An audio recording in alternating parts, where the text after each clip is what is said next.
The grand hall of a desolate estate sparkled under golden lights, with crystal chandeliers glittering above and tables covered in rich silk. Laughter, music, and the clinking of glasses filled the air. It was the wedding of the year, where two wealthy and powerful families were coming together. Guests wore their finest clothes, every detail of the event shouting luxury and status. Nina, the bride's cousin, walked through the crowd in her deep emerald lace gown, her gold gelly shining like a crown. She had spent weeks making sure this day was perfect, handling vendors, solving last-minute problems, and even sacrificing her own work to help. Every flower, every ribbon, every light in the hall had her touch on it. But as the night went on, she began to notice something. No one was looking at her. People brushed past without a greeting, as if she were just another staff member. The bride laughed with others, posing for family photos that Nina was never invited into. She forced a smile and clapped along, but inside she felt a quiet sting. She had helped create this perfect day, yet she stood alone, unseen. And somewhere deep down, she knew this was only the start of something bigger. Nina stood in front of the tall mirror in the ladies' lounge, carefully adjusting her gold gelly so it sat perfectly above her forehead. She wanted it to look flawless, not because she needed anyone's approval, but because she carried herself with pride. The room smelled faintly of perfume and roses, the muffled sound of laughter drifting in from the hall. She was about to head back out when a voice cut through the air, sharp and mocking. It was the groom's father. She recognized his deep, booming tone instantly. He was standing just outside the lounge entrance, talking to a small group of guests. "That one," he chuckled, and Nina froze, realizing he meant her. "She's just the girl who begged for work. Lucky my company even gave her a chance." The group laughed along with him, the sound echoing in her ears. The words hit her harder than she expected. Begged for work? That wasn't the truth, and even if it were, why say it here tonight in front of strangers? She had built her business from the ground up. She had earned every opportunity. But in his voice, she wasn't a successful designer or the cousin who had helped make this wedding perfect. She was just someone small enough to be mocked. Her hands stilled on the gelly, her reflection staring back at her. She forced her face into calmness, even as something hot and heavy burned in her chest. She could walk out there, pretend she hadn't heard, smile for the rest of the evening. But the damage was already done. Those words had stripped away any illusion of respect between them. She took one last look at herself in the mirror, poised, elegant, unshaken on the outside. But inside, a quiet storm was starting to form. And she knew storms didn't pass without leaving something changed. The music was soft and joyful, the kind that made people sway without even realizing it. Guests laughed, cameras flashed, and waiters moved around with trays of champagne. Nina had just returned from greeting a few old family friends when she noticed a crowd gathering near the stage for the official family photographs. The bride stood in the center, glowing, surrounded by relatives. Nina started to walk toward them, smiling politely, thinking she would join the group. After all, she was family. She stepped onto the edge of the stage and positioned herself at the side, waiting for the photographer to adjust his camera. But before the shutter clicked, one of the aunts waved her hand sharply and said loudly enough for half the hall to hear, "Oh no, dear, please step aside. This is for important people only." The words hit her like a slap. For a moment she thought she'd misheard. Important people only? She felt every pair of eyes shift toward her. Some guests looked away quickly, pretending not to notice, while others exchanged awkward glances. Her cheeks burned, but she forced a small smile, as if it didn't matter. Slowly she stepped back, giving them space. The photographer clicked away, capturing perfect smiles and glittering outfits, while Nina stood a few feet away, watching as if she were just another guest in the crowd. The laughter from the stage seemed louder now, sharper, almost mocking. The hall, which had moments ago felt warm and welcoming, suddenly seemed colder. She clasped her hands together, keeping her posture straight. On the outside she was composed, still the elegant, confident woman in the emerald gown. But inside something was breaking. It wasn't just about the photo. It was the message behind it. Tonight they had made it clear. No matter what she had done, no matter how much she had helped, in their eyes she didn't belong. And that sting, it was one she would not forget. What no one in that hall seemed to remember, or maybe even know, was that Nina was far from just a cousin. She was the CEO of Ziora Designs, one of the most sought-after luxury event and interior decor firms in the country. Every detail they were admiring that night, the shimmering drapes that caught the light perfectly, the towering floral arrangements that smelled like fresh rain, the crystal centerpieces that reflected the golden glow of the chandeliers, had come from her company. It wasn't just her taste that filled the hall. It was her vision, her creativity, her hard work. She had spent years building Ziora designs from nothing but a small desk in her apartment and a sketchbook full of ideas. She had hustled through late nights, survived mistakes, fought for clients, and earned her place in the top tier of the industry. She didn't just rent out decor. She created experiences that left people speechless. And right now, this wedding was her masterpiece. In her office, sitting quietly inside a drawer, was something else they didn't know about: a signed draft contract worth $6.8 million. It was for a massive luxury project commissioned by none other than the groom's father's company. They had been negotiating for months, ironing out every clause, every payment term. All that was left was the final signature. If the guests mocking her knew this, they might have thought twice before whispering or excluding her from photographs. If the aunt who told her to step aside understood just how much power Nena held, maybe her tone would have been different. But Nena had never been one to flaunt her success. She believed her work spoke for itself. Still, as she stood there, watching people admire the beauty she had created without even realizing it was hers, she felt a shift inside her. They thought she was small, irrelevant, someone they could overlook. But what they didn't know was that she held in her hands the power to change the course of their precious families. The night was already dragging for Nena, but she kept her composure. She smiled when spoken to, clapped during the speeches, and even complimented people who had barely acknowledged her. She told herself she could endure it. Just a few more hours and she would be gone. But then it happened. She was standing near the edge of the dance floor, sipping a glass of water, when one of the bridesmaids stumbled toward her, tipsy and giggling. In her hand was a glass of red wine, dangerously full. Before Nena could step aside, the wine tipped forward, spilling across the front of her beautiful emerald gown. The sharp, dark stain spread like a wound on the delicate lace. Gasps came from a few people nearby, but the bridesmaid only smirked. "Oh well," she said, her voice dripping with fake innocence. Then, leaning closer, she whispered just loud enough for the others to hear, "At least now you look like your pay grade." The people around them laughed, quick, mean bursts that felt colder than the wine soaking into her dress. Nena didn't flinch. She didn't snap back. Instead, she smiled faintly, the kind of smile that gave nothing away. But inside, something had shifted. The sting of humiliation she'd been trying to ignore all night solidified into something sharper, heavier. It wasn't just about the gown, the stain, or even the cruel words. It was the steady reminder over and over that these people didn't respect her. Not as family. Not as a woman. Not as a professional. She set her glass down slowly, straightened her shoulders, and looked across the glittering hall. The laughter faded into background noise. They thought they'd made a joke at her expense, but in that moment, Nena quietly decided something. They would remember this night, but not for the reasons they thought. The bride and groom were on the dance floor, swaying under the golden lights while the crowd circled them, clapping and cheering. Cameras flashed, music played, and for a moment the room was alive with joy. But Nena wasn't looking at them. Her mind had gone quiet, almost too quiet, like the air before a storm. She set down her untouched glass of champagne on a nearby table and slipped out through the side doors unnoticed. The garden outside was cooler, the night air brushing against her skin. Tiny fairy lights twinkled along the hedges, and the distant sound of music floated from the hall. She pulled her phone from her clutch, her hands steady.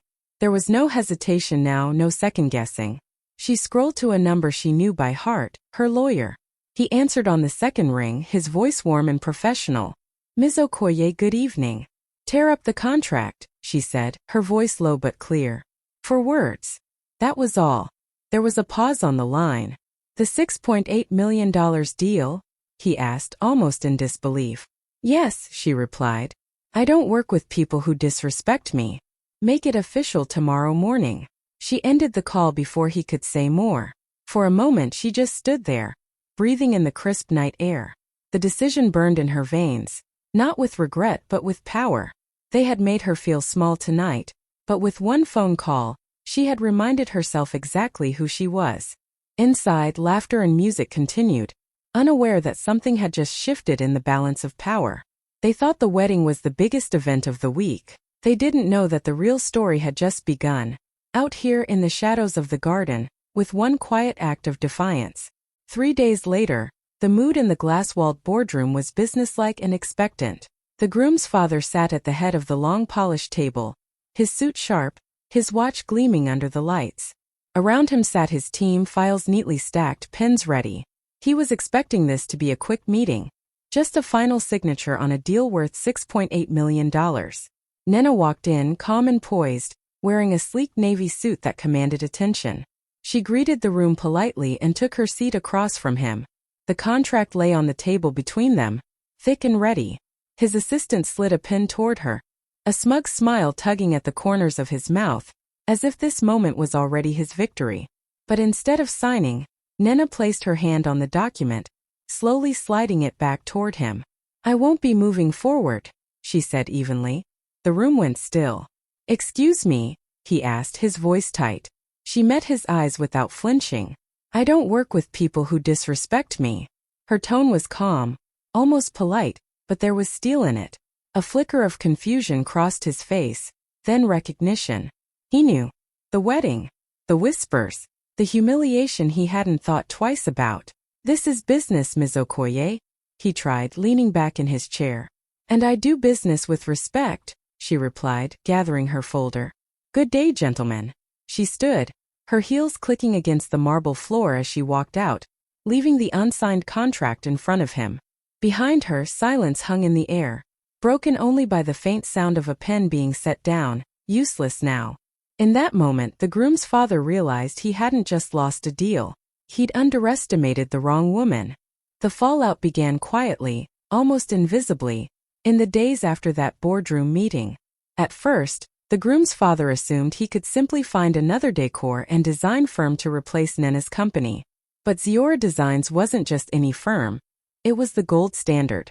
Her designs carried a certain prestige, a signature style that investors had been counting on for the project. When news reached the investors that Nena was no longer involved, a few of them grew hesitant. Then, one by one, the calls started coming in, polite but firm withdrawals from the deal.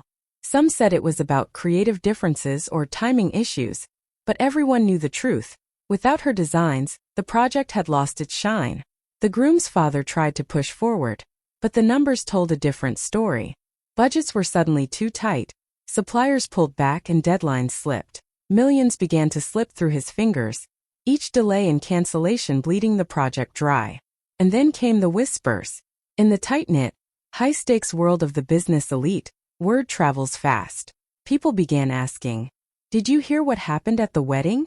Stories swirled. How he'd mocked the very woman whose work was supposed to make his project a success. How she'd walked away from millions without blinking. What surprised everyone wasn't just the boldness of her decision, but the ripple effect it had. Suddenly, Nena wasn't just a talented designer. She was a symbol of self-respect in an industry where people often swallowed insults to keep the money flowing. The more the story spread, the clearer it became. Nena was not someone you crossed. Deals were now being offered to her faster than she could accept them. And the groom's father? He was left with a half-built dream and a very public reminder that arrogance in business often comes with a price. It was late in the evening when Nena's phone rang. She glanced at the screen and saw the bride's name. For a second, she considered letting it go to voicemail, but curiosity won. She answered, her voice calm. "Hello." The bride's voice came through shaky, almost nervous. "Nena, I had no idea. I swear I didn't know my father said those things. Please don't let this ruin everything. We can fix it. Just don't walk away from the deal." Nena listened without interrupting, her face unreadable. She could hear the desperation beneath the bride's polished tone. Could almost picture her pacing back and forth, phone clutched tightly. But Nena knew this wasn't about fixing things for her. It was about saving her father's project. When the bride paused, waiting for reassurance, Nena spoke softly. "This was never just about a contract. It's about respect. Once that's gone, money can't buy it back." There was a long silence on the other end, the kind that made the truth feel heavier. The bride started to say something, but her voice faltered. I wish you'd told me sooner." Nina almost laughed, not out of humor but out of disbelief. She had been standing in that hall, surrounded by family, humiliated in plain sight. If the bride hadn't noticed, it wasn't because no one told her. It was because she hadn't looked. "I wish a lot of things were different," Nina replied, her tone steady. "But some damage can't be undone." She ended the call before the bride could respond. For a moment, she stared at her phone, letting the quiet settle around her. The truth was, she didn't feel angry anymore. She just felt certain. Certain that walking away was the only choice. Because the loss wasn't just financial, it was personal. And dignity, once broken, doesn't come back with an apology. The bride's voice was still in her ears, but Nina felt no need to explain, no urge to argue, no desire to defend herself. She had already made her choice. The power, she realized, wasn't in shouting or proving a point. It was in holding her ground without wasting another word. So when the bride tried again, her tone softer now, almost pleading, Nina simply said, "Some things are worth more than money." Her voice was calm, steady, without an ounce of hesitation. Then she pressed the red button and ended the call. She sat back in her chair, phone resting on the table, and for the first time in days she felt a deep, quiet satisfaction. Not the kind that comes from winning an argument or getting the last word, but the kind that comes from knowing you have nothing left to prove. She wasn't reacting to their disrespect anymore. She was defining her own boundaries. It struck her then. This was the first time in a long while that she felt completely in control of her own story. She wasn't the overlooked cousin in the corner of the wedding hall. She wasn't the woman whispered about behind her back. She wasn't the person waiting for someone else to validate her worth. She was Nina Okoye, businesswoman, creator, strategist. And with one sentence, she had turned what they thought was her loss into a moment of undeniable power. Out the window, the city lights glimmered, and for once they didn't feel far away. She reached for her cup of tea, took a slow sip, and let the silence wrap around her like a warm coat. It was in this silence, not in arguments, not in revenge, that she felt her truest strength, and she knew she would carry it into every room she walked into from now on. The story hit the industry like a spark in dry grass. Within days, glossy fashion magazines and high-profile business journals were splashing her name across their pages. "Designer walks away from $6.8 million deal over disrespect." The headline was bold, almost unbelievable in a world where most people would swallow their pride to keep that kind of money. But there she was, proof that some things mattered more than a check. At first, Nina expected the news to fade after a day or two. Instead, it spread wider. Bloggers, influencers, and business podcasts were talking about her. Social media posts with her quotes were going viral. Respect is part of the deal. Without it, there is no deal. People she had never met were tagging her in posts, calling her an inspiration. What surprised her most wasn't just the attention. It was the opportunities it brought. Luxury brands that had been distant before suddenly wanted meetings. Event planners in other countries were emailing her, eager to work with someone who could deliver elegance and stand her ground. A few major clients even admitted, "We chose you because you value yourself, and we value that in a partner." For years, Nina had been known for her designs. Now she was being recognized for her principles. The same people who once doubted her were now quoting her words in conferences and business panels. Meanwhile, the groom's father's project was quietly falling apart, though no one needed to say it out loud. Everyone in the industry had heard, and the unspoken truth became clear. She hadn't lost anything. If anything, she had gained more than money could buy. Every new handshake, every signed contract after that felt different. They weren't just hiring a designer. They were aligning themselves with a woman who knew her worth and wasn't afraid to act on it. And in the fast, glittering world of business and fashion, the groom's father sat in his office, staring at the latest business news on his tablet. There it was, clear as day, photos of Nina shaking hands with his biggest rival, both smiling like old friends. The headline read, "Ziora Designs joins forces with Adewale Group for record-breaking luxury project." His stomach twisted. This wasn't just another contract. This was the project he had been chasing for months, the one that could have cemented his company's dominance in the market. He remembered the boardroom 3 weeks ago, when she slid the unsigned contract back to him with that calm, unshakable voice. "I don't work with people who disrespect me." At the time, he had brushed it off, convinced she would come back when she realized what she had lost. But she never did. Instead, She walked straight into the arms of his fiercest competitor. The deal was everywhere, on the news, on social media, in industry newsletters. Investors who once praised him were now questioning his judgment. Clients who had been loyal for years were asking subtle but pointed questions. If she could walk away from you, maybe there's more to the story? His pride, once his armor, now felt like a heavy chain. What stung most wasn't just the millions he had lost, it was the way the business community looked at him now. He wasn't the powerful mogul in control of every deal. He was the man who let arrogance cost him one of the most talented designers in the industry. And every time he saw her face in the news, radiant and confident, he felt the same bitter truth sink deeper. He hadn't just underestimated Nena. He had handed his rival the golden opportunity she deserved all along. And in business, mistakes like that aren't easily forgiven or forgotten. Nena didn't shout. She didn't throw insults or storm out of the wedding that night. She didn't waste her energy trying to explain her worth to people who had already decided to belittle her. Instead, she chose silence, sharp, purposeful silence. Her revenge wasn't loud or messy. It was clean, calculated, and impossible to undo. While everyone else saw her smile and keep her composure, inside she was making decisions that would shake the very foundation of the people who had mocked her. She understood something many people never learn. Power isn't always in the noise you make, but in the moves you make when no one is watching. By the time the groom's father realized what she had done, it was too late. The $6.8 million deal that could have boosted his company's reputation was gone, shredded with a single phone call. His investors were pulling back, his competitors were circling like sharks, and his name was being whispered in business circles for all the wrong reasons. Meanwhile, Nena's world was growing brighter.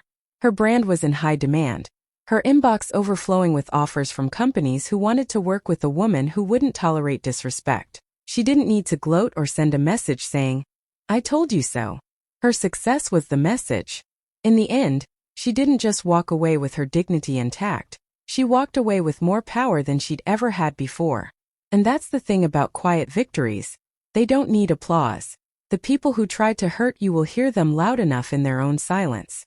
Months later, Nena stood in the center of a grand ballroom that seemed to glow from every corner. Gold drapes cascaded from the ceiling, ivory roses lined every table, and crystal lights sparkled like frozen stars. It was her company's annual gala, a night she had dreamed of, planned for, and poured her heart into. Everything in the hall carried her signature touch, the kind of elegance and detail that only she could create. Guests arrived in flowing gowns and sharp tuxedos, their eyes widening the moment they stepped through the doors. They whispered her name in admiration, pointing subtly toward her as if she were a living work of art. Some of them had read the headlines about the $6.8 million deal she walked away from, and now seeing her here radiant, powerful, and in control, they understood why she had done it. She moved through the crowd with calm grace, greeting clients, sharing laughs, and raising toasts. Her team watched her with pride, knowing they weren't just working for a boss. They were working for a leader who valued dignity over desperation. Every part of the night was a celebration, not just of her company's success, but of her quiet victory. From the stage, she looked out at the room and smiled. Not the polite smile she had worn at that wedding months ago, but a real one born from peace and self-respect. The music swelled, champagne glasses clinked, and the air buzzed with possibility. In that moment, Nena knew she had built something no insult could touch and no arrogant man could take away.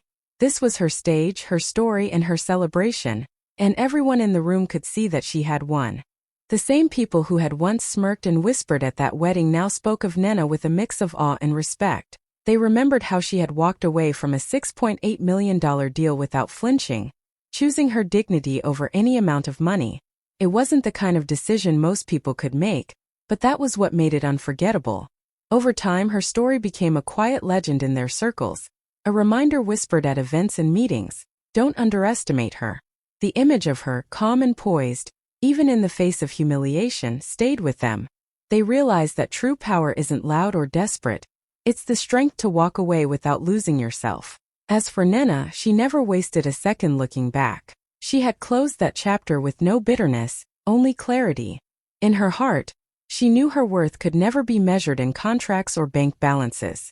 It was in her name, her reputation, and the way she carried herself. And while others were still chasing deals, Nena was building an empire on her own terms, one that no insult could touch and no amount of money could buy. She had proven, not just to them but to herself, that sometimes the biggest win is simply knowing you're priceless.